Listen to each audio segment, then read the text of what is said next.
който обича да се занимава с древни технологии, тук става въпрос за огниво или прахан.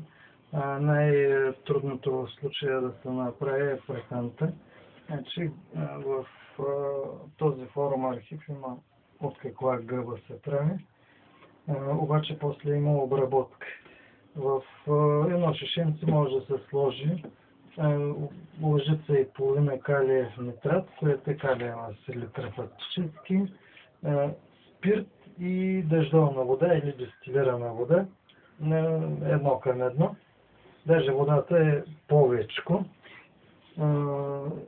Първо праханта се сварява и се измива много хубаво, докато почне да ни пуска такива дебилни вещества или някакви отцветени води, докато почне да пуска чиста вода. И като изсъхне, се потапя да попие от това нещо, изцежда се и се изсушава и е готова праха.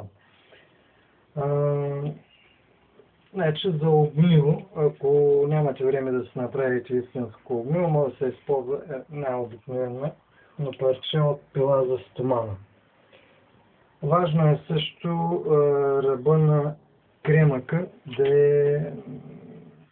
да е остър. Той се получава като го чукнете ето така, то се отцепва парче, да речем като той, и може вече да се използва за направо вече за палене на праханта. Ето откъсваме едно малко парче, нагласяме го ето така и с приплъзващи движения ето запали от първия път.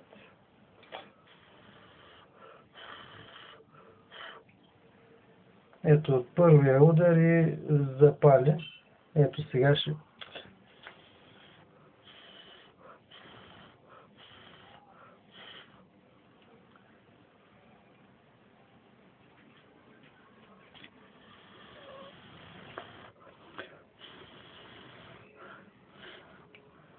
миризмата е хубава на праханта, не мирише на лошо.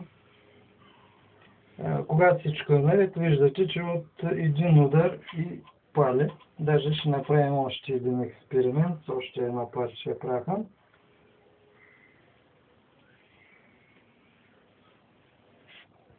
Ето, остър ръб и ще опитаме с първия път. Малко по-далеч вода.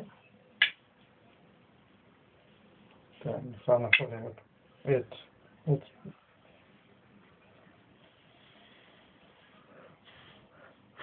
Тук две искри наведнъж са хванали.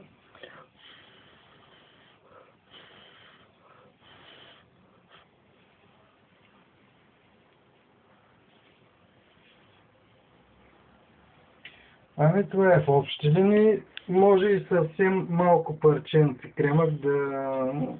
Ето, например, това парченце също може да даде съвсем достатъчно искра, за да запали. По-големия е по-удобен, разбира се.